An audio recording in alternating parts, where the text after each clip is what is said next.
welcome to another edition of the Sports War. And we are back. We got the full crew in the house. That is what it's all about. The Yankees, out of any team in the league, are the best equipped to handle a blow like this. I think there is a higher power at play here. He's due law of averages. That dude is the ultimate scrub. It's trash. Yeah. Every person you have in there is fucking trash. Next game, you're going to see a big performance. You can see it in the end of the game, and I'm just totally excited for this. And we are back. Yeah, baby. Welcome to another edition of the Sports Port. Once again, it is the Barnes and Tony Show.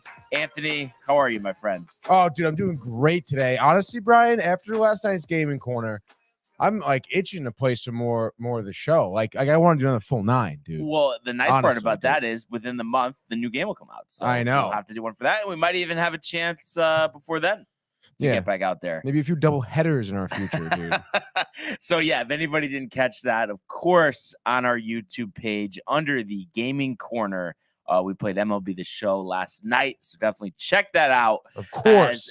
As well as a variety of other sports games that we've played. So you definitely want to check that out. We've had some intense battles, to say the least. Yeah. But if you think about today, I mean, really so much to talk about. And what really, kind of gets us going is the start of spring training. I mean, that's really what's, because right before that, it's really just a focus on NHL, maybe a couple, NFL, off-season headlines, but we are full swing into Major League Baseball. And let's go there now. The world of Major League Baseball. 2-2, he got him swinging. A back-to-back strikeouts for Robbie Ray. There's damage right there. Shohei, way, Cy-Yo, nada, where did that land? Stuck to Chapman, who leaps up and grabs it. Story spins and fires.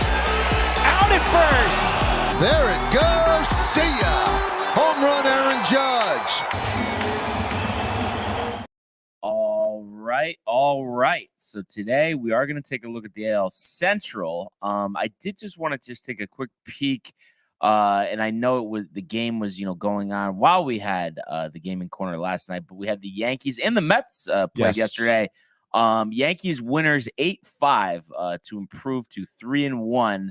Of course, very early on in this grapefruit season. Luis Severino did make his spring debut and obviously less than desired results here. 2 innings, 3 hits, 4 runs, 1 walk, 1 strikeout. But we know, spring training, you really can't go, by results. You just want to get a couple clean innings in, and that's what he did. So, you like to see that, of course. On the offensive side of things, we saw Oswaldo Cabrera, Anthony Volpe get some action. Unfortunately, they weren't able to do anything with their opportunities. Estevan Florial with a stolen base. So as he vies to make this Yankee lineup, it'll be interesting to see, what his spot is moving forward. So it's funny for a game that had, 8 runs scored. There wasn't really any, especially on the Yankee side, there were no home runs. Harrison Bader with an RBI, he looks to build on his hot postseason. And really 1 extra base hit. So just a bunch of singles for the Yankees yesterday. All right, here we go. Wandy Peralta with a clean inning as well. So, of course it's just spring, but always nice to get a victory when you can, and they will continue playing today at home against the Tampa Bay Rays, 105. That one will get underway. So nothing like spring baseball. I mean, just so many games going on at the same time. You really can't beat that. And they actually have released the lineup for today. So Glaber, who has a home run, 4 for 5 in the early going here. He's leading off. You got Peraza short. And then Ortega. And it's interesting. They did this the other day. And of course, he hit the grand slam. Jose Trevino batting cleanup. I don't know I don't know what the reason for that is. The only thing I could think of, Tony, is they just want to get him as many opportunities with runners on. He kind of excelled at that last year, and they're kind of looking to continue that this year. That's the only thing I could think, because obviously he's going to be batting 8th or 9th most nights. Yeah. No, I think, give him the chance. Spring training, it's why not try out different things, new things? Of course, maybe they are shooting for him to bat cleanup. I think, at one point last season. I think Josh Donaldson was batting fourth. So Do not get me started on Josh Donaldson. but you know, the Mets played last night or yesterday too, you know. No, you know, I didn't see that, but did they win? No, they lost horribly. I think like 12-5. Wow. To the Cardinals. You know, you had a few really youth. I think, obviously, there was pitchers in and out of innings. But there was a few pitchers that couldn't even get past an out, giving up 5 earned runs. I think Jose Chasin was one of them. As well as Alvarado was another pitcher, I believe, too. Okay. Just literally could not get more than an out. David Peterson, I think, pitched 2 innings, though, 3 strikeouts, no earned runs. I think only gave up 1 hit. So that's nice from Peterson. And then, a name you may be familiar with, Mauricio, hit his Roddy second Mauricio dinger, yesterday. Wow. Of spring training. So obviously someone, who they're, highly touted prospect. They're talking about, having him in a deal for Ohtani, at some point during the season. But right now, one of the top prospects in the league, heating up there for the Mets, dude. So watch out. You may see more of him during this season. Are you willing to part with anything for Ohtani? I don't know about anything. I mean, it just like, what are his plans? And, obviously that's probably the biggest thing is you're going to trade for him. He's going to be a free agent. Is he, you got to try and sign him immediately. That's what if it comes with a contract extension and you have to give up Mauricio, Beatty, Alvarez, and Jeff McNeil and some draft picks? No. Wow. I don't think so, dude. Company that's man, tough, Tony. dude. I have to say. I mean, Alvarez is tough, and then you throw in a McNeil there, dude. Like, I mean, you couldn't expect this package to be light, Tony. I know you can't, but it's like I'd rather just do future draft picks, for the most part. And I'll give up Mauricio, Roddy Mauricio, Beatty. I'd give up to, and then future draft picks. But throwing in Alvarez and McNeil, I mean, oh my gosh, I don't know, dude. Nifty NFT Company, by the way, checking in here saying we are live. Let's go. What's up, fan? Hope everyone has a blessed Tuesday. I hope you do too, wherever you are. If you got some snowage, be safe out there. Get the shovel. Baseball is upon us. I hope you're a Met fan, Nifty. Hopefully a Yankee fan. No, but nevertheless, we appreciate you tuning in. Of course, are the Mets, Tony, in action today? Yeah, actually, they just released their starting lineup as well. They're in action today. We got Tommy Pham leading off in left field. I almost forgot that we have Tommy Pham. I kind of like that. Then McNeil, Lindor, Alonso batting cleanup at first base there. Vogel back in the DH spot. Marcana, Eduardo Escobar, and then Narvaez batting in that 8th hole. And 9th, you have DJ Stewart, dude, playing right field. Omar Narvaez, one of the prospects for a catcher, but obviously, you have Alvarez kind of being a little bit more highly touted than him. They'll be playing Houston today. It'll be Jose Quintana on the mound to start the game, dude. Against Garcia.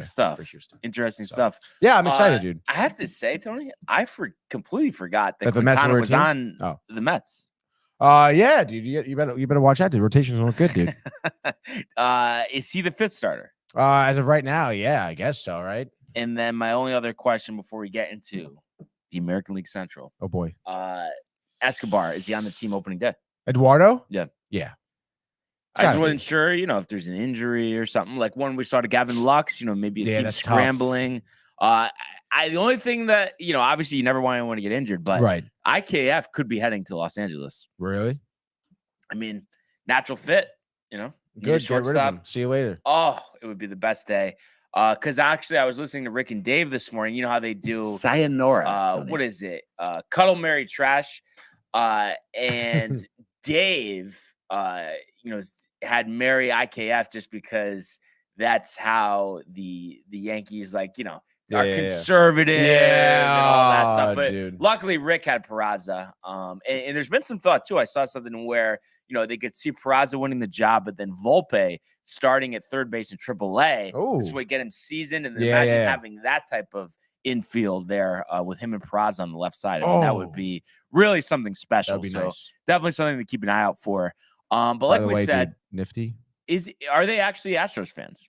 I mean, I don't know. They don't know you, Brian. They're not gonna be trolling you. It's Astros, baby. Let's go. Well, we're talking about the American League Central today. Tony is a big Astros guy. That's why he picked them to win the division yesterday. Me siding with the Mariners. It'll be interesting to see what Tony thinks today is with the American League Central. And this has really been a division. If you think about it, the last, I don't know, 5 years, it's kind of rotated between the White Sox, the Twins, the Guardians. You know, Kansas City and Detroit have been struggling for a little bit here ever since Detroit had that one sell-off when they had, you know, JD Martinez and all those different guys, like Castellanos and stuff.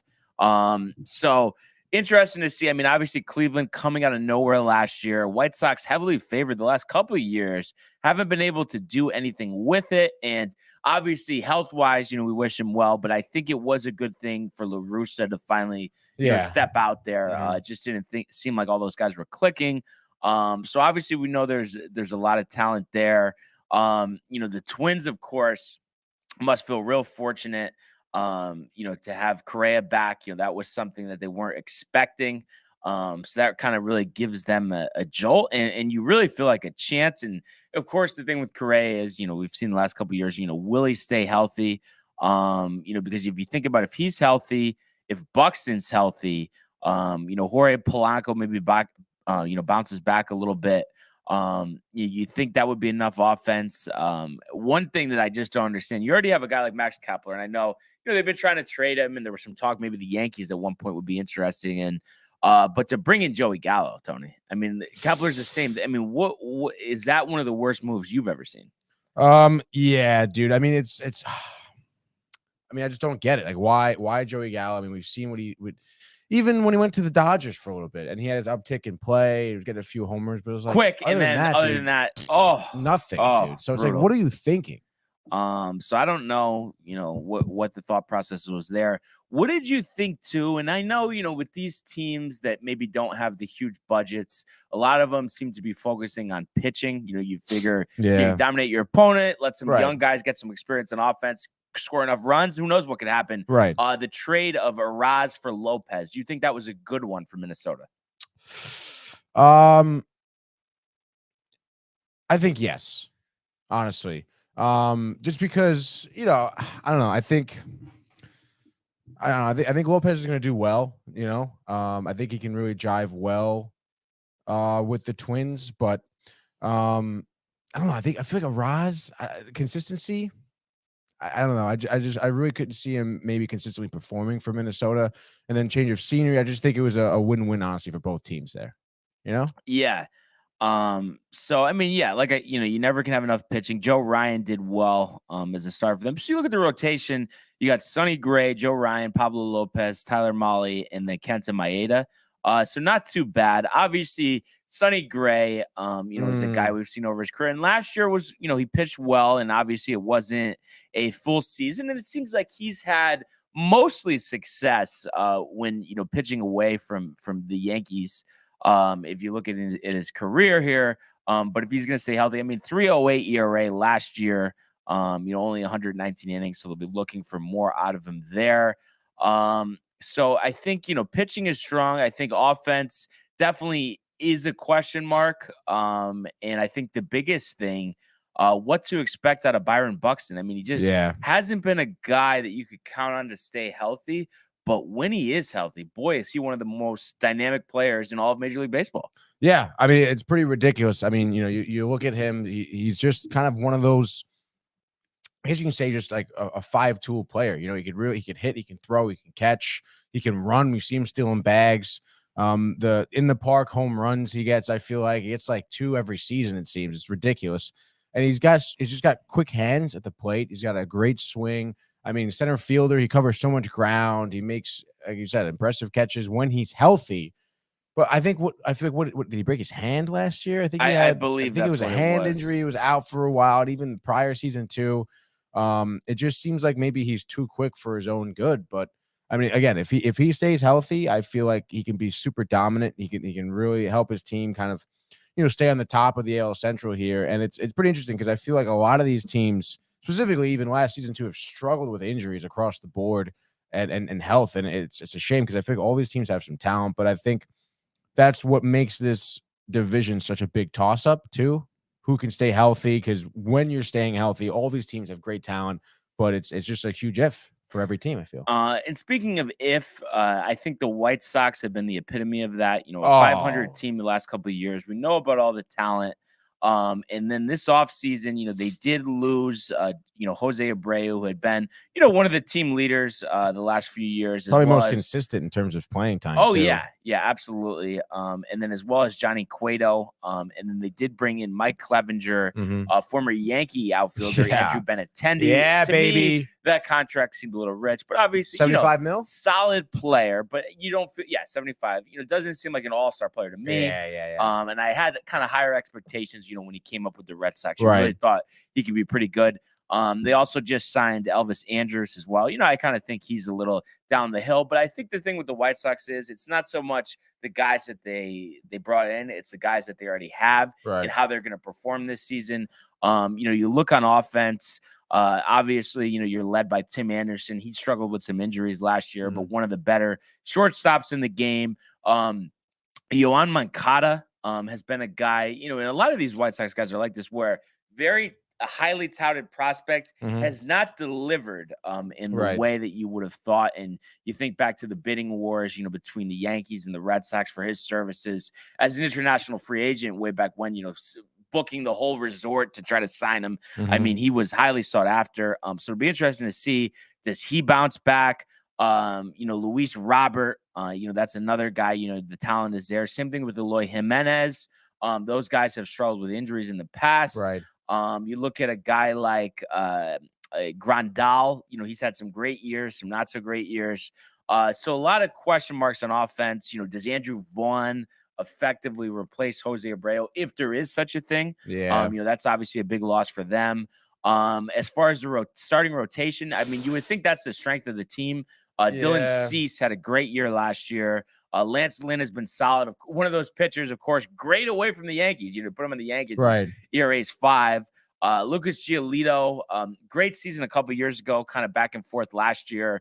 To me, last year, Michael Kopech was a big disappointment. We know the talent's there. I kind of think they should have left him in the bullpen. He did really well in that kind of 2-inning role for them a couple years ago, but he's going to try to give it another go as a starter. And then Clevenger is your 5th. That was a guy that was highly touted, went through some things with the Guardians and, didn't really perform well in San Diego, had the Tommy John. So it'd be interesting. A lot of questions there. A lot of questions. I mean, I'm pretty sure Lance Lynn was diagnosed with lymphoma. No, that was Liam Hendricks. Liam Hendricks, sorry. Yeah. So he's obviously not around. Lance Lynn had some type of injury though last season. Wasn't he out for extended period of time? Could have been a forearm or something. And then Mike Clevenger has the domestic violence thing, right? I guess he was cleared as far as I know. He was cleared, but isn't he suing someone else for something? You never know. I know it just seems kind of heavy. I felt so bad. I mean, obviously, he was cleared, which is great. But I mean, disappointment for San Diego, obviously, and then to get traded, to get picked up by the White Sox, I should say. And then you kind of have that like domestic violence thing now, a lot of outside noise, like you said, big question mark. I think Lucas Giolito, is going to be big. I have a big bounce back year this season. Yeah. I mean, you mentioned, 2 years ago, he had a great year. And then I think last season his ERA was up over 1.5 points, I think. And I think with him and then Dylan Cease following up his career year, Dylan Cease finished, I think he's 2nd in the Cy Young voting. So, I mean, I think those two guys are people you can really lean on. But like you said, I mean, the pitching is a big question mark. All those guys you mentioned, all that talent on offense you mentioned, all of them have been injured for an extended period of time. So I just feel it sucks that, honestly, because there's so much youthful talent on that White Sox team. And where you saw them make a big push, I think 2 seasons ago, maybe 3 at this point now, for the playoffs, and just had a lackluster end to the year. And then ever since then, just has been struggling with the injury bug. Again, they stay healthy. I think they can win this division. Yeah, honestly. Yeah. I mean, I really specifically like Luis Robert and Eloy Jimenez. Both. Robert hasn't even played 100 games, career high 98 last season. Eloy Jimenez, the same thing with the injury concerns. Last year hit 295, 84 games played, an OPS of 858. So things are expected there. You think about his rookie season back in 2019, he had 31 home runs. So that there's talent there. It's about staying healthy. Andrew Vaughn, did decent last year, 17 home runs. So as he, really takes over for Abreu, who, mostly DH last year. So interesting to see, what they do there. And then Kendall Graveman, at least temporarily will begin the season, as a White Sox closer till Hendricks is back. 3.18 ERA, former failed starter, really got it going out of the pen. So there's a lot of things to think about with the White Sox. And then really, in our eyes anyway, the only other team kind of contending for this division crown here would be the Cleveland Guardians. Oh, yeah. With them, I mean, pitching is always the thing you think of. And obviously Shane Bieber, the former Cy Young Award winner, leading the way. Tristan McKenzie, Cal Quantrill, Aaron Savali, Zach Plesac. It's interesting. I'm a believer in Bieber, obviously, believer in McKenzie. Quantrill is okay, but once we get to Aaron Savali and Zach Plesac, I think there is a little to be desired. I almost would expect someone from the minor leagues to at least seize one of those roles. I mean, we saw Savali's disastrous start. I think it was game 5 against the Yankees, where he didn't even make it out of the first inning. I think he didn't even get an out. One out or no outs. I think something like that. Yeah, something like that. But I would agree. I think Zach Plesac is someone who we kind of like made fun of a little bit. I think he certainly leads some to be desired. I think he's going to be your big question mark in terms of which way he can kind of go this season. And obviously him being a solid third or fourth starter would really help your rotation a lot. I think Cal Quantrill is a really good addition. Honestly, I think it's a great pickup. And Shane Bieber is always going to be someone who's going to be in the Cy Young Award conversation, I will say. And I mean, look at the rest of the team. They pick up Josh Naylor, first baseman. I forget where he came from. I thought he was on the team last year. I don't think so. Maybe he was. I just know it. Yeah, because I remember. Yeah, he's been on the team for 3 years. Really? 20 home runs, 79 RBIs for Cleveland last year. Came over from San Diego. I just remember the Yankees, going against them in the playoffs. Interesting. But yeah, he had a nice year last year. Yeah. Stephen Kwan, I feel like really starred in that division series against the Yankees. A lot of big hits. And then Oscar Gonzalez, I think, was solid. And then, of course, Jose Ramirez, the former MVP. And then firsthand on Jimenez and Rosario, Tony. So all of that being said, Josh Bell thrown on a DH. They're looking for a bounce back year from him. Is there enough offense here? I think so. Honestly, I think Josh Bell is good at the DH spot. He did well for the Nationals. He did okay at the Padres as well. And obviously, you kind of know you could throw him at first base if you really need to. I think Mike Zunino also is another catcher. You can kind of, I think he's played first base before too. But even having him at the catching position, you see every so often he's good for a dinger, I feel. And then you mentioned Ahmed Rosario, Andres Jimenez, Jose Ramirez as well. I mean, these guys are people who can really go on like some good stretches of offense. And kind of lead your team, as well as, having them backed behind some decent starters, a good bullpen too. Emmanuel Clace, I think, is their closer, right? I think he had maybe a tick above a 1 ERA last season. Lights out, dude. So obviously, with great pitching and decent offense, they could be very dangerous. And you saw, the season they had last year. I think they're going to pick up where they left off for sure and have those little improvements to maybe do a little bit more in the playoffs.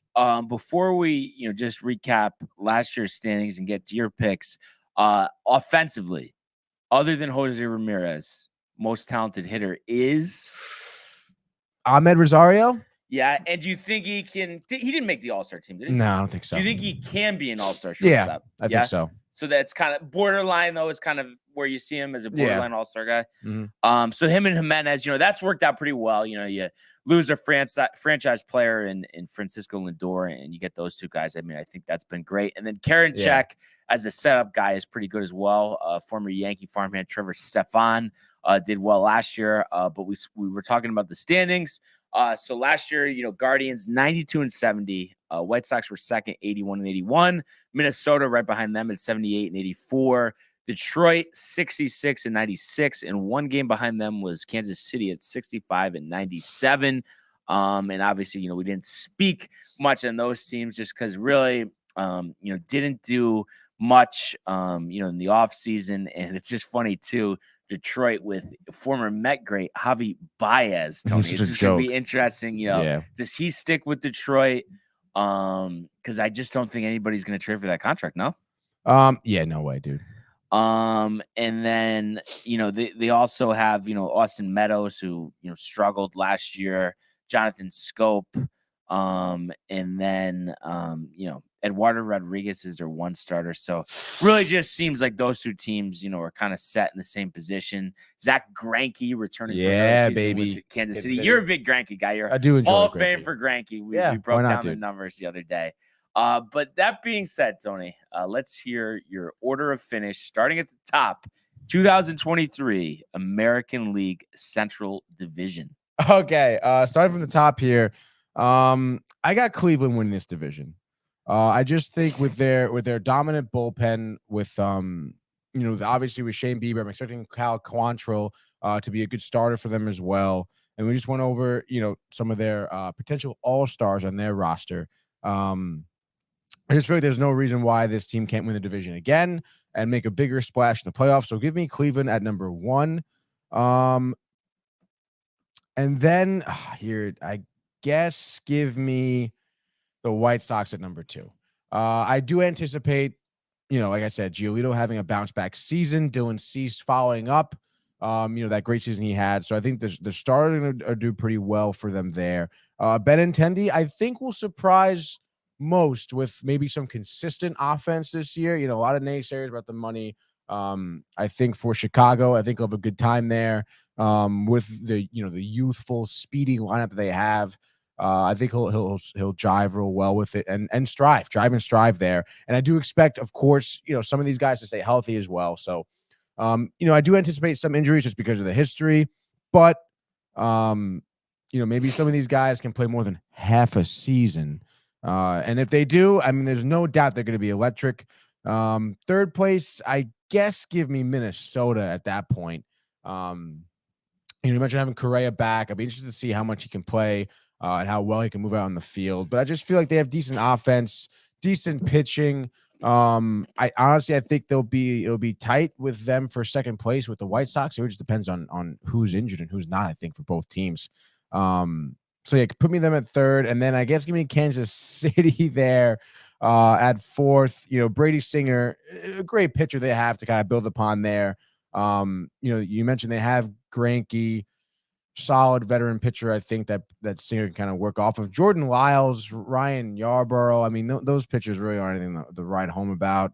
How much offense they can have, I don't really expect much. And then I guess, falling in last place there would obviously be Detroit. Javier Baez sucks, dude. He had like 12 home runs last season. Maybe. I think he bat like 230 or whatever, dude.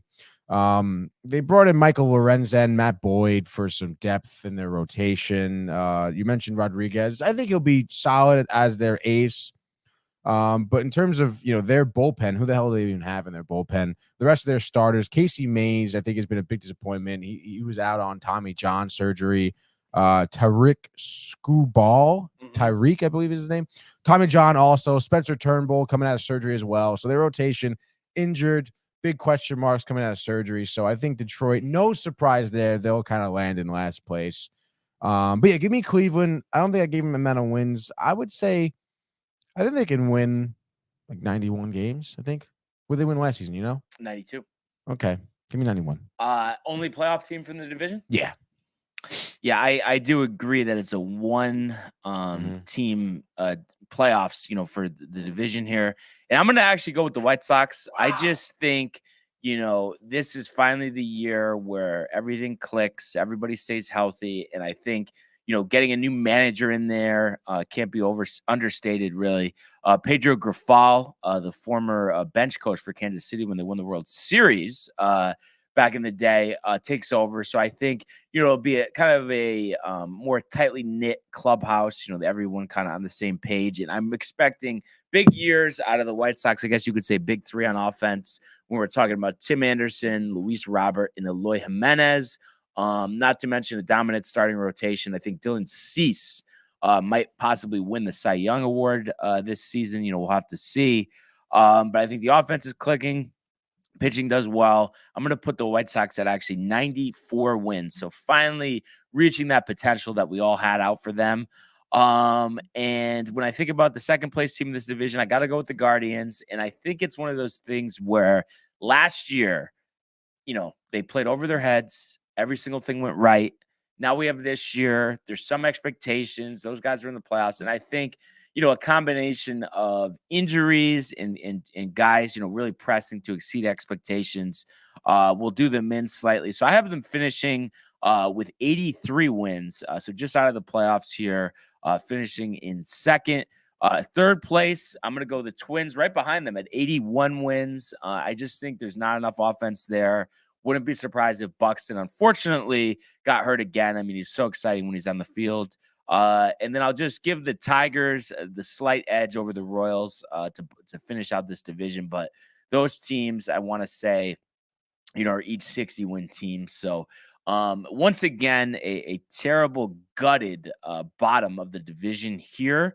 So I think most of the year, the Guardians and White Sox will be going after it. But I would say by the time the calendar turns to September, they will have at least a 5-game lead and kind of cruise from that point on. So that's what we have, Tony, for our American League Central Division. Wow. What a preview. And I guess what we're going to have to do, because we want to save our divisions for last, is we're actually going to have to jump over tomorrow to the National League West division.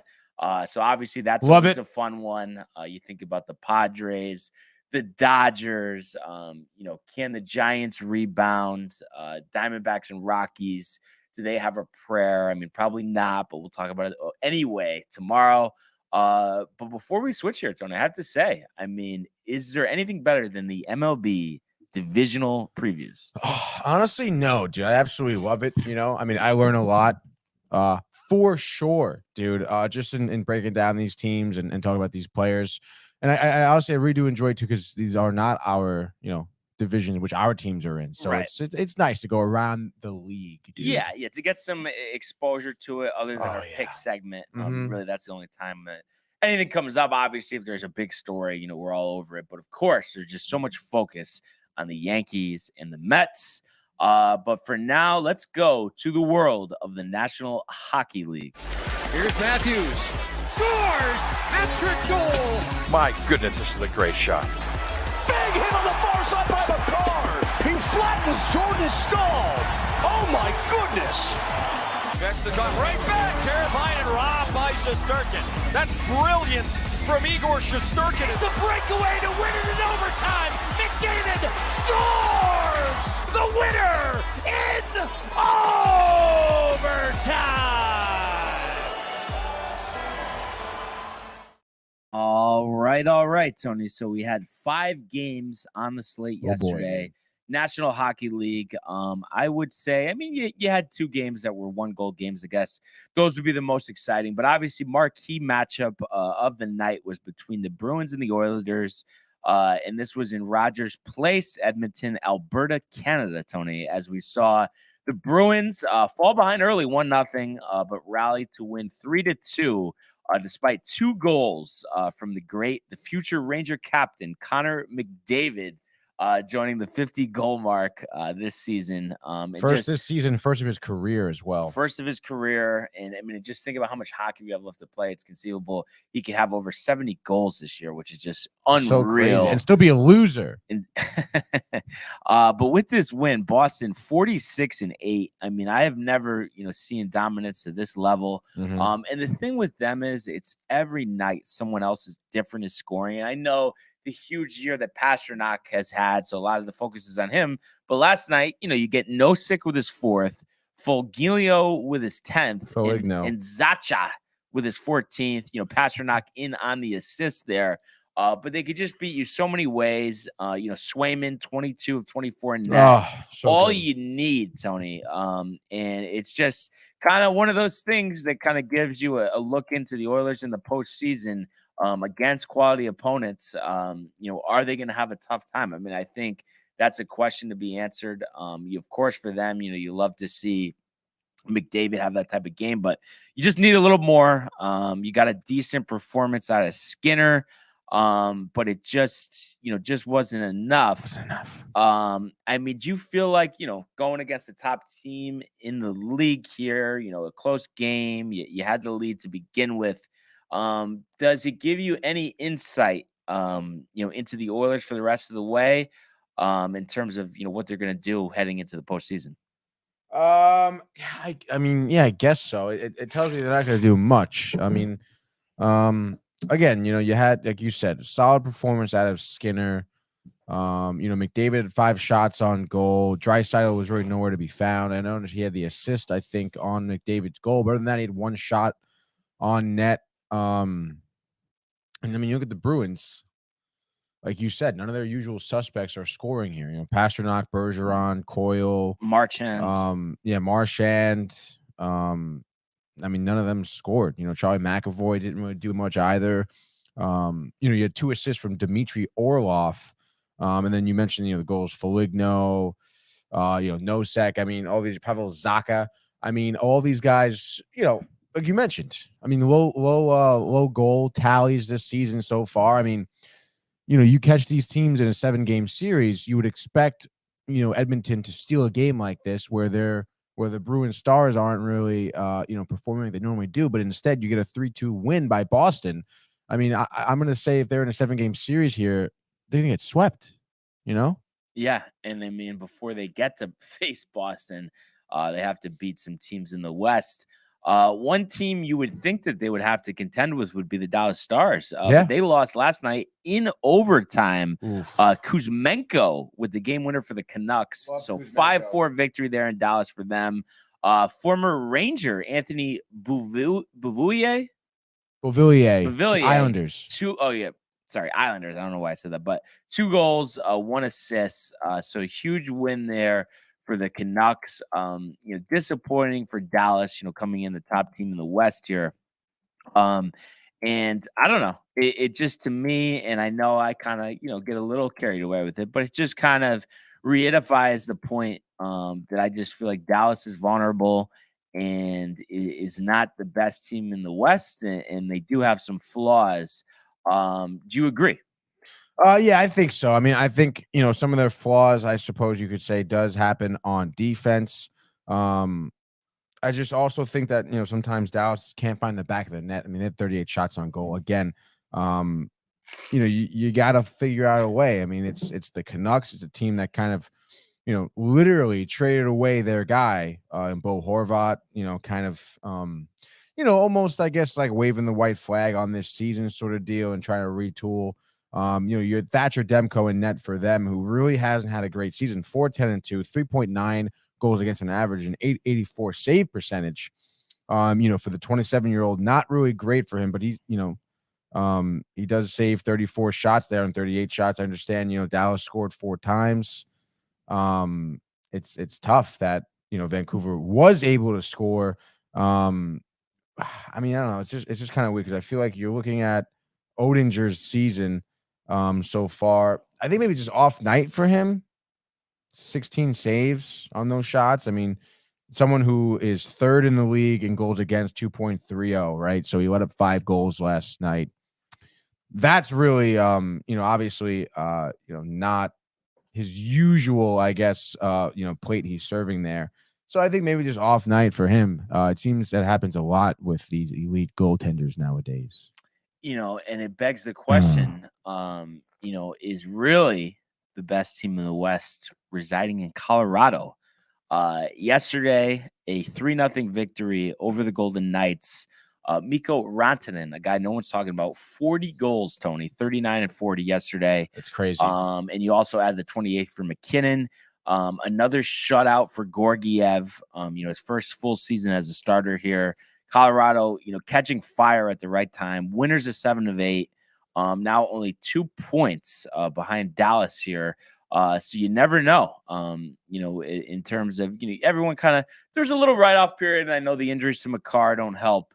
But it was like, Colorado's not the same. They missed Kadri. And then here we are. They're catching fire. And I know Vegas, has been disappointing recently, but I have to say I am very impressed at what Colorado's done. And think about who they've beaten the last 4 games. Really, some of their top competition in the West: the Oilers, the Jets, the Flames, and here the Golden Knights. Would you say, Tony, that it's safe to say Colorado is back?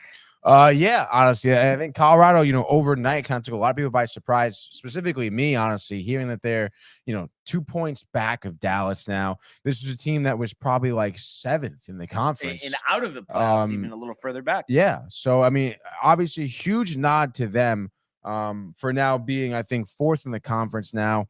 Jumping Winnipeg obviously is great. And Minnesota as well, who's in their conference, who's in their division. I think that's huge for Colorado, and I think probably one of the biggest things they're able to lean on is going to be Georgiev in net. You look at the goaltender they had last year, Darcy Kemper, someone who's now with Washington, who's struggling, by the way, had a really bad game. I forget against who this past weekend, but he was pulled, I think, after the second period, smashing his stick across the goal. Obviously very upset, not having a great season. Someone who was in questioned in terms of his talent with the Avalanche last season, just because, it's like, oh, yeah, he won the cup, but is he really that great? He was able to lean on the Avs offense all season long. You saw some of the shootouts that the Avs had in, the playoffs, obviously them being on the winning side because of their offense, not necessarily because of their goaltending. Now, the Avs, who were in trouble this season with their offensive production and adjusting to not having Kadri. McKinnon's out for a while. Cale Makar's out for a little while now. They're able to lean on Georgiev. Fourth shutout of the season, third or fourth. I think it's his fourth. I think it's his fourth. They put him, I think, tied for third with most shutouts, I think, in the league. And he's up there with that save percent. I think it's like a 920 something, 918, something like that. He's having a career year, certainly. And you mentioned, his first full season as a starter. I think that's a godsend for Colorado here. If they do make a playoff push and go into the Cup final, he's going to be a big reason why. Yeah. I mean, you can't. And it's funny because at the time, you're giving up a first-round pick for a backup goalie, but that trade for Colorado could not have worked out any better. I believe we have some comments. We do. Michael, jumping the gun, obviously, feel free to call in for the NBA segment. Are the Knicks a threat in the East? Never thought I would see that title for the sports port. And then he goes, wow, I see NFT is a Dates fan. I would imagine he means like Astros fan. Yep. And then he goes, Georgi, a lot of greats come from Rusey. A lot of goats in general from Bulgaria. Michael insinuating himself, obviously. Of course. And of really course, hitting dude. it on the head. Georgiev, dude. Georgiev. He always liked Georgiev. He always going did, back dude. to last year with the Rangers. So you didn't. Michael, once again, hitting on the head. And hey, I'll be the first one to admit, Tony, I was wrong. Georgiev is pretty nasty as a goalie. Yeah. And I didn't know what we had, and seeing Halak firsthand, I know the numbers with Halak, but come on. Having Georgiev as your backup over Halak could not be more of an upgrade as the one, the only Matthew coming in hot. Gabriel coming in hot. Yo, dude. Here. So nice this early morning to see a surprise visit out of him. Hell yeah. As your mother says good morning. My mother now. Oh my, everyone's in here. Good morning. GM. So GM, a lot going on here, and of course we'll talk about the Knicks. I've been impressed with them for a while. So Michael maybe kind of believing a little bit here lately. I know he sounded happy with that. We'll talk about it in a second, but a lot of hockey games here. Let's go 4 picks apiece, Tony. And let's start with you. What do you have? Number 1 pick here. All right, dude. Exciting slate tonight, Brian. I actually haven't even looked at it. 10 dude. games. 10 games. Tuesday. You are up 3 points now, so 22-19. 22-19. Ooh, baby. Oh, dude, the ESPN Plus Hulu game, 7:30. There you go. I know dude. All right, I'll give you the Sabres. Why not, dude? Wow. Tage Thompson. Talk about someone 40 goals this season. I think he's maybe 5th in the league in terms of goals scored. Obviously, no McDavid is first. But Tage Thompson, 79 points. He's someone who's probably going to reach 100 points in the season by the end of this year. It's unbelievable how he splashes out on the scene. Buffalo, really good. Could make a playoff push. I personally don't think they will. But against a team like Columbus, who's an absolute shit show, Sabres torched Columbus. Back in early December, 9-4. I think that was a Tage Thompson hat trick game. And obviously Columbus just absolutely dead in the water. I expect it to be a little different here. Columbus losing 3 out of the last 5 games. They beat Edmonton 6-5. So you can see a little uptick of offense that they could have. And as I mentioned, they did score 4 goals against Buffalo in their previous game, but I think it'll be a little bit of a lower scoring game here for both teams. Give me the Sabres winning this one 3-1. There you go. Bang, Sabres dude. running hot, looking to make the playoffs. Obviously, that'll be tough. A couple of things I know it has nothing to do with what we're talking about. Oh, but gosh. just kind of interesting. I just had to throw this in here. Falcons releasing Mariota, saving $14.5 million. So that's veteran quarterback, on the market here. And then the Giants finally releasing Kenny Galladay, 43 catches, 1 touchdown in 2 years, all the guaranteed money he got from them. So just had to mention that. Carr meeting with the Panthers too. So we'll see. Bears shopping that #1 pick, by the way, too, committing to Justin Fields. So, Yo, Mariota sucks, dude. I like him as a backup, though. Honestly, special packages we talked about the other day. But anyway, back to hockey. Battle of Florida, Tony, coming from Tampa. And I have to go with the Lightning. Florida, has just been very inconsistent all season long. Tampa Bay so dominant. Dude. You really have to respect that. I mean, it's remarkable what they're doing there. I mean, obviously always a sellout crowd as well, but 37-18 on this season. You look at their play of recent, actually losers of 3 out of 5. Coming off a loss to Buffalo. Actually, no, that was Florida. My mistake. But losers of 3 of 5, coming off a road loss to Pittsburgh, 7-3. So I think they rebounded a big way here. Braden Point and Kucherov with 2 goals each, 5-1 Lightning over the Panthers. All right, my next game here, I'm going to go on a little bit of a limb, and I believe I'm going to be taking the Kings tonight. And I really hope, let me just double check daily face-off. Actually, I want to make sure Jonathan Quick is not starting because he has been such a fucking shit show. Phoenix Copley unconfirmed, but he's in there, dude, for the Kings. I love that. I was gonna say, Do we get a 1-2? Quick used to be like a top-notch goalie. Yeah, an upper echelon. I know. Upper echelon for sure. From Greenwich, dude, I think. Yes, I believe you're right. But like anyone else from Connecticut cannot finish, dude, down the stretch here. So give me the Kings here against Winnipeg. 2 teams who have struggled as of recently. I believe Winnipeg only scoring 2 goals in their past 3 games, losing to Colorado, I think, losing to Minnesota. There's obviously a big battle of the West here.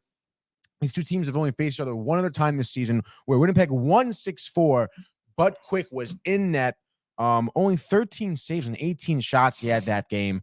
And of course, some usual suspects were not scoring for LA. I think we had a score by Velarde had a goal, but Fiala was nowhere to be found. And Ante Kopitar was a little quiet as well. So is Adrian Kemp. So, I mean, I feel like, given the fact that these 2 teams are struggling, I think the Kings are more likely to bounce back here with Copley in between the pipes as well. I understand Hellebuck is a great goaltender. I would say probably, the better goaltender here. But I think Winnipeg won't have enough offense to kind of, cope with the fact that LA could come on pretty strong and maybe get a few past Hellebuck. So I would say give me the Kings here. Kopitar, Fiala being your 2 main guys here.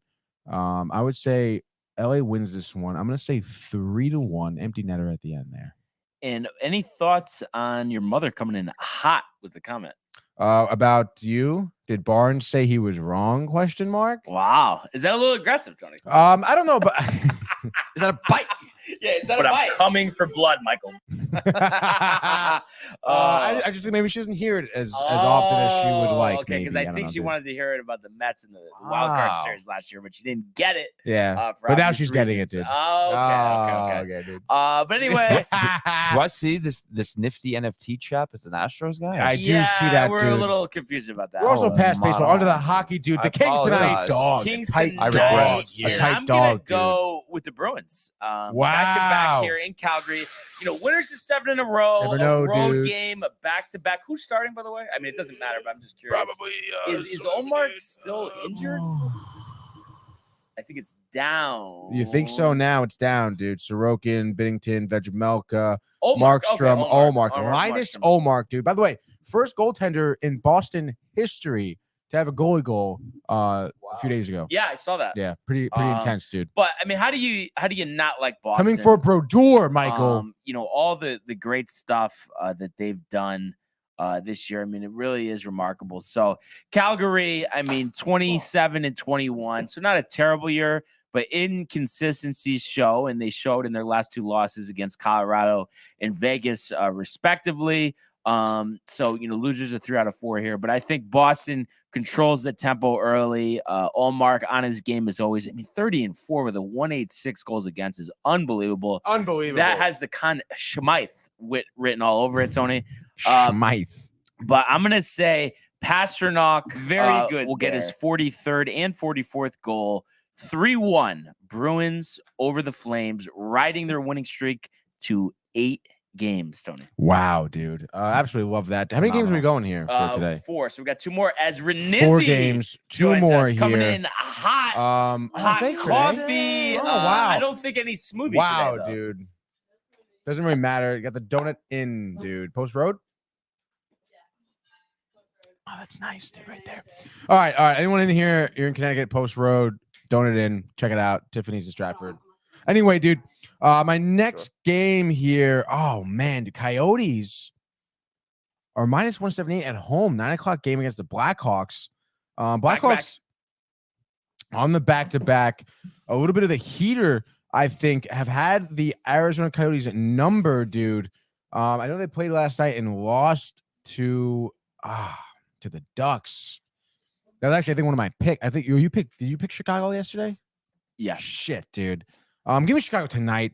They're not going to lose 2 in a row. In Arizona, I don't give a shit. Another dog, baby. Another dog. A tight The dogs are barking tonight. Give me Chicago. Max Domi fucking hat trick tonight. Gets that would give him his 19th, 20th, and 21st goal of the season. Vejmelka dead in the water, possibly even pulled. Give me Chicago winning this game. 4-2 in regulation. Let's fucking go, dude. How the mighty have fallen. Yeah. I'm going to go with Detroit here. Back-to-back games with Ottawa. Got embarrassed 6-2 last night. I think, dude. Perfect revenge spot. Husso. So I think Husso with a big one. Yeah. And I'm going to say 2-0 Detroit, a virtue of 2 Dylan Larkin goals, Tony. So the Red Wings, you could say, coming for blood, Michael. Oh, yeah, for sure. All right, Michael. Definitely. And for my last pick here, wow, the Islanders, Minnesota minus 135, Pittsburgh minus 135. All these tight games tonight, dude. Tight dogs. Oh, gosh, dude.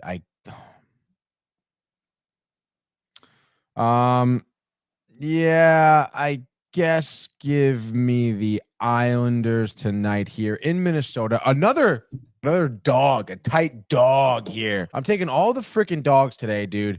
Give me the Islanders. We mentioned Beauvillier getting some dividends paid over there in Vancouver. I think it's time for Horvat to have a really decisive game here. Honestly, I want another hat trick from him. I'm going to see another hat trick. Bo Horvat. Winnipeg just shut out. Islanders just shut out Winnipeg 4-0. Just double checking here. The starting goalie. I think did I see Sorokin unconfirmed against Gustafsson?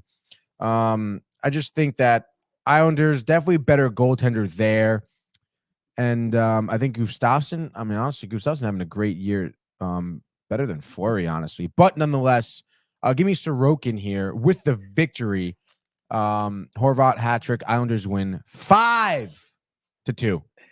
All right, so I am going to take with my last pick here. I'm going to go with the Sharks, and I know something that actually I was just reminded of that we still haven't talked about is the Timo Meier trade. Holy Tony. shit, dude, that's right. So the former San Jose Shark getting traded to the Devils for some draft picks, players. So obviously, a big loss for the Sharks. So with Meier out the door, their leading point getter is now Erik Karlsson, Tony, with 77 points, 19 goals for Karlsson.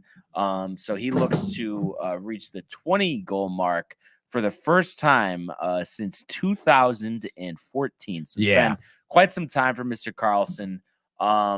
But now, just before I get to the pick here, Any thoughts on the Meyer trade? I mean, did it make sense for both teams? What did you think? Yeah, I think so. I mean, okay. I want to pull up the specifics honestly right here, and I think I tagged the sports port in it. Let's see. Sports Port's Twitter, by the way. If you haven't followed the sports port on Twitter at Sportsport DTV, go do so now. All the hot news, dude. Right on Twitter from the sports port with Shaboys kind of talking here. So here's the trade, by the way. So to the Devils get Timo Meyer, Scott Harrington, Santeri Hataka, Timu Ibragimov, Zach Emond, and a 2024 fifth-round pick. The Sharks get Shakir, I'm going to botch this name, Mukhamadullin, Fabian Zetterlund, Andreas Johansson, Nikita Ohatuk, a 2023 first-round pick, a conditional 24 first-round pick, and a 2024 seventh-round pick.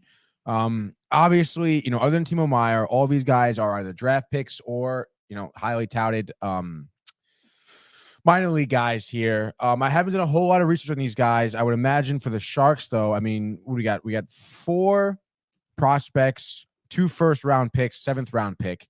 That's a lot for the Sharks to kind of rebuild upon. You'd imagine at least half those guys could mature into a major league player here, a National Hockey League player, I should say. And then again, you have 2 first-round picks. You can really retool an entire team. You're going to be probably having Erik Karlsson, for the rest of his career, honestly, with that contract and everything. I don't think he's moving anywhere. 50% retainment, though? No? Nah, yeah, dude. Why not, though? I don't know, dude. Because then that salary becomes manageable, though. It does, but I just think, especially at this point. But it's a long time to retain it for, though. It is a long time. 50%, and I think Karlsson, the way he's been playing, I can't really see him being like, all right, like, I'm down for a rebuild. San Jose is a great team. I think they're going to go really far, honestly, with a rebuild. They came close to a cup a few years ago. I think they got beat by Pittsburgh, maybe 3-4 years ago, but in the cup final. I think they can go far with a retool here. And the Devils, I'm surprised how much they got, honestly, other than Timo Meyer. But having Meyer right now is going to propel them. I'm surprised Michael's going to be jumping up and down, honestly, from this, because that's a huge get for the Devils. I really didn't see him going to the Devils. And I think, playoff time, they're going to be a super dangerous team. Not a force to be reckoned with. I will say, though, all of that youth on the team makes me a little worried. If it's like a Game 7 Eastern Conference Final, the jitters, Brian. You know what I'm saying? So, right.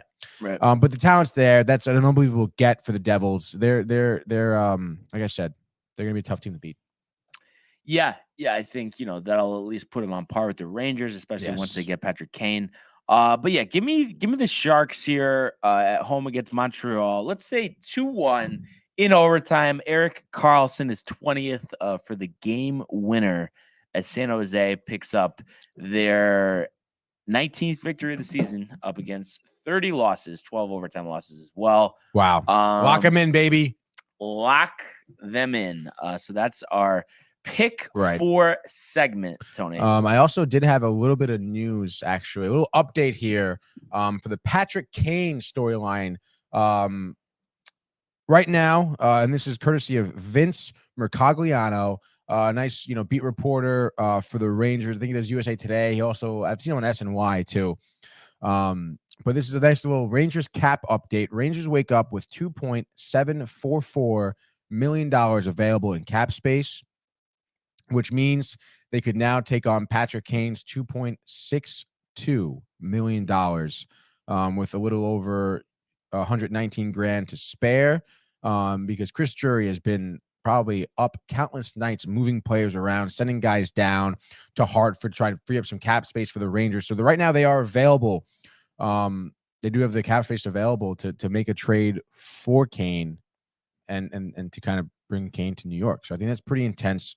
All the reports have been saying Wednesday you could see Patrick Kane of the Rangers. So it is Tuesday for you guys at home. So think about that. Within the next 24 hours, Patrick Kane may be suiting up for the New York Rangers, dude. Yeah. So we Pretty will have sick. to see about that. That would be some good news for the Rangers to get in Canada tomorrow. Dude. But let's go now to the world of the National Basketball Association. The Bulls LeBron James at the buzzer.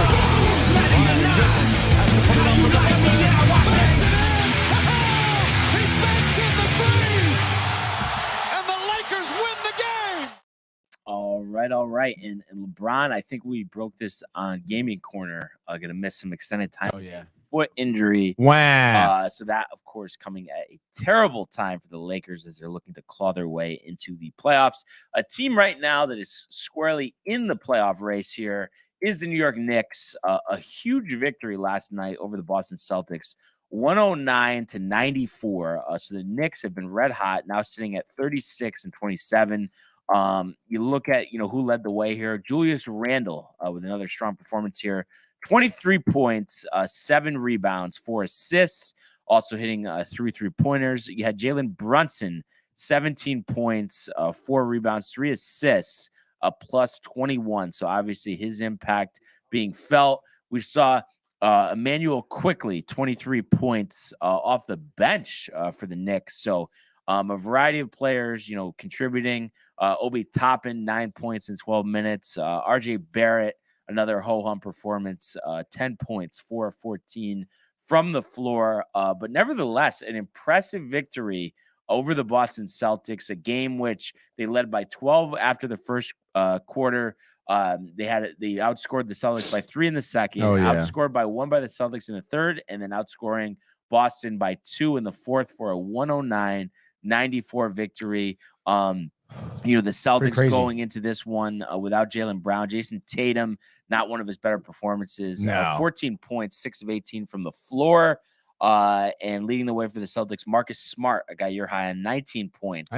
7 of 15 from the floor. And we've had this discussion many times with the Knicks and, Michael with Zion and returning to their championship heyday from way back when. But if you look at the Knicks right now, they're winners of 6 in a row, winners of 8 of 9, Tony. So clearly heating up right now. Josh Hart has made an impact coming over as well. And you can't underestimate the strong play of Jalen Brunson. Really one of the best free agent signings in New York Knicks history with the way he's played this year. Right now sitting in 5th, half game ahead of Brooklyn and 2.5 games behind Cleveland for that 4th spot. So is there something to get excited about at the Garden, Tony? Yeah, I think so. I mean, I feel like, I caught some highlights of this game. You asked me if there's something to get excited about at the Garden. I would say it is the Garden itself, honestly. It seemed like that the fans were really into this game last night. Again, you talk about the Celtics being a dominant force, not only, just in the East or on the East Coast or in New England, in the league in general. They've been, very good. And I think, like you mentioned, having Brunson there, and I'm going to channel some Mike Theofil here, plus 21 on the court last night for a point guard. He'd be very proud of that, I think. That means when Brunson's on the court, it's not really about him. Maybe some unselfish play there. He's facilitating the Knicks' big scoring opportunities. And of course, you get people on the team, like Randall, I guess you could say, like Robinson, like Barrett, who are able to finish. Brunson sets them up. And of course, scoring 17 points of his own. I think one thing Michael probably wouldn't like is that 0 for 4 stat from 3 for Brunson. What are you doing there? But hey, man, a win is a win. And you understand, the Celtics were down a man. But I think for the Knicks to come out here and win pretty decisively, by a 15-point margin, I think is pretty significant. And they had great players off the bench. You mentioned Josh Hart. 12 points off the bench. He was plus 15 on the court. Quickly as well. He had 23 points off the bench, plus 15 on the court as well. He was 4 from 7 from 3. So, pretty solid there from some of the bench players. And yeah, I mean, I think there is kind of a lot to be excited about in New York. I know there are some naysayers out there. But I think the Knicks, I mean, I don't know, you look at who they could be matched up against in the playoffs. I think it'll take, I think something a little short of a miracle for them to really advance deep. But I mean, it's still fun. Like Michael says, when New York teams are doing well, I mean, it's just more fun for sports in general. And I could definitely agree with that. I mean, this looked like a great game. I'm sure if I had time to sit down and watch it, I would have actually enjoyed it. I enjoyed watching the highlights, that's for sure. So yeah, that's my take right there, Brian. I mean, I made this prediction Uh-oh. within the last couple of weeks, and I stand by it. I think they will win their first playoff series in 10 years, and conceivably they could get matched up with Cleveland. I think that's a better matchup for them than Philadelphia, who actually surprisingly lost at home to Miami last night. So Wow. here comes Miami. I wouldn't be surprised, with the Kevin Love signing, helping them out as well. For them to have a second half surge, because they usually do, well-coached team and obviously a organization that's run very well from top to bottom. So something to keep an eye out for in the NBA, Tony. Oh yeah. But we know what time it is. Oh boy, I'm slacking with the coffee. The Prism Pack Reveal. All right. We had Anthony Edwards last night. We had Killian Hayes. So we ended off on a good pack. Can we follow that up today? I think we can, baby. Here, Tuesday, February 28th, the last day of the month. Wow, You it would is. expect something big. Do we get it off the bat? We don't. We get from Washington, Jaden McDaniels. Oh my gosh, dude. Oh wow, the heavy slam. Not happy about that one. From Kentucky. I don't believe we've had this one before. Okay, new card. Ashton Hagen. All right, buddy. No, not happy. Slam it down, dude. One we had last night. Okay. From Boulder, Colorado. Love it. Tyler Bay. Hitting the hashish. Where are you? He's taking a break. Watch him dude. comment. Yeah. From the Detroit Pistons, had this one last night. Have had a ton of them. He's gonna be a star. Is he? Killian Hayes. Oh, Brian. And to round it out, the prospect that never was, maybe he'll develop onto the scene. Oh shit. From the old US of A, RJ Hampton.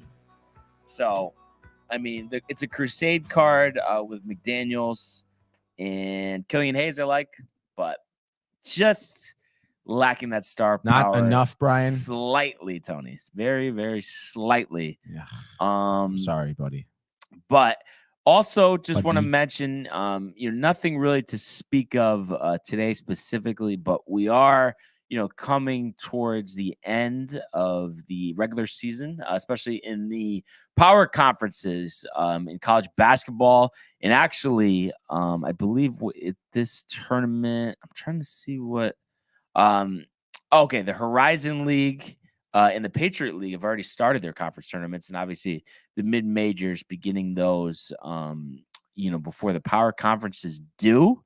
So I just thought, we're gonna really get into that, sooner rather than later. And I want to say that, I mean, I wouldn't see why it wouldn't be next Monday. Should be the start. Let's see what we got. CAA, Big Sky. So West Coast. Do we start Tuesday maybe with the ACC? Figure it out, Brian. 10. Yep. Okay. So power conferences beginning Tuesday. So 1 week from today, we will get the conference tournaments underway for the power conferences. So we're all excited for that. And just to see, especially the Big East, I think that's going to be a very competitive conference tournament. This year, I believe Villanova, if I'm not mistaken, won last year. Obviously, different story this year. The struggles they've had, the first year, Sans Jay Wright, currently in the Big East, Marquette at 15-3, leading the way. Providence tied for second with Xavier at 13-5, both teams 21-8 respectively. UConn a couple games back at 11-7.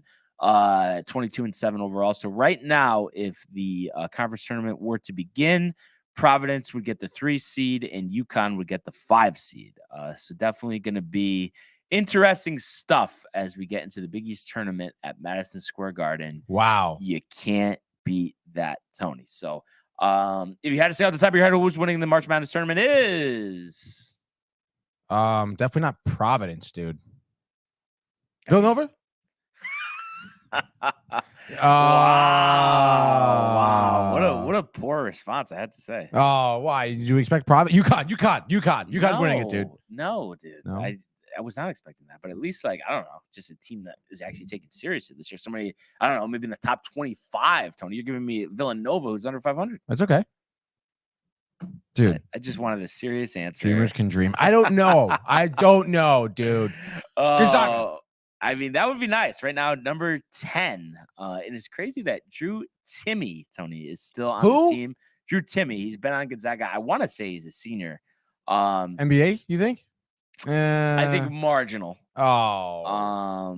But they obviously build their conference schedule. Jay Bird says Purdue. What are they, like, the Boilers or something? Boilermakers. Boilermakers. For the second consecutive season, though, they did lose to Rutgers, who seems to have their number. Rutgers, New Jersey. 2 years, Rutgers kind of more of a bubble team.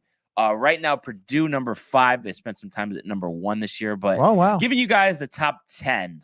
Houston at 1, Alabama at 2, Kansas at 3, UCLA at 4, Purdue at 5, Marquette at 6, Baylor at 7, Arizona at 8, Texas at 9, and Gonzaga rounding out the top 10 at number 10. But I cannot wait, Tony, until our bracket preview. That's going to be fun. I think we're going to resist the temptation to take UConn once again. Yeah, I think it's for the best. And you know what else is going to be exciting tomorrow besides that we have our National League West preview. Right. We also have the Arnold Palmer Invitational preview. Yeah, dude. So this is going to begin on Thursday. NBC, $20 million purse. So all the big names, like you would expect. Bay Hill, what a course down there in Florida. I got a few people pretty excited for our preview, dude. Who do we got? Oh, just a few names. No one's special, dude. Wait, a few people excited, you said, for the preview? Or a few people that you're excited about to consider? A few people, a few fans excited for our preview, you. Dude. Yeah. Oh, okay. So we love covering the golf here, Tony. You can't beat that. I'll have to do my research. So that'll be fun tomorrow. I guess there's a something special coming up. Is it 1 Eastern today, Tony? So we're shooting for 1 o'clock Eastern Standard Time here. Screen time, Manny, Tony, and Mike are going mobile, baby. We're going to Experiment VR once again. It's going to be a pretty big episode. We're reviewing Cocaine Bear. Mike, Jay, and I saw it together this weekend. Manny saw it this weekend as well. We're talking about the latest episode of The Last of Us. As well as, a couple trailers, some hot button news as well, some big headlines in terms of what movies are coming out next. I would say big March, honestly, coming up for the theater, I would say. And like I said, it's going to be at Experiment VR in Trumbull, Connecticut. That is a virtual reality place. Great spot. Very beautiful. And then, it's a nice, like, VR spot. You go in there. We were there recently. Did some virtual reality bowling, Brian. You would appreciate that. For a shoot, pretty fun. Not like, not as realistic as I thought it would be, but it was good, dude. I was getting some nice hook of the ball, the old, one stepper. It was solid, dude. But it's gonna be dope. 1 o'clock screen time. So stay tuned for that, dude. That's always gonna be good stuff. But I have to say, I know deep down when you guys were doing that you were thinking to yourself, instead of having it be virtual, like, why don't we just go real bowling? Dude, today would be a great day to go bowling. Snow day. Come on, dude. It's cold. You warm up at the bowling alley, dude. Get some chicken fingers and French fries, maybe a couple pitchers of beer. You bowl a few games. You can't beat that, Tony. You really can't. So that is exciting stuff. So everybody tune in for that. 1 o'clock Eastern.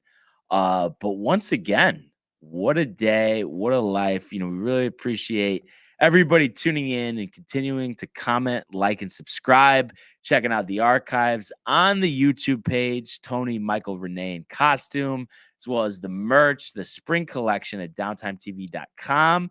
We want everybody to enjoy the day, enjoy screen time, enjoy the games, and we will see you mañana.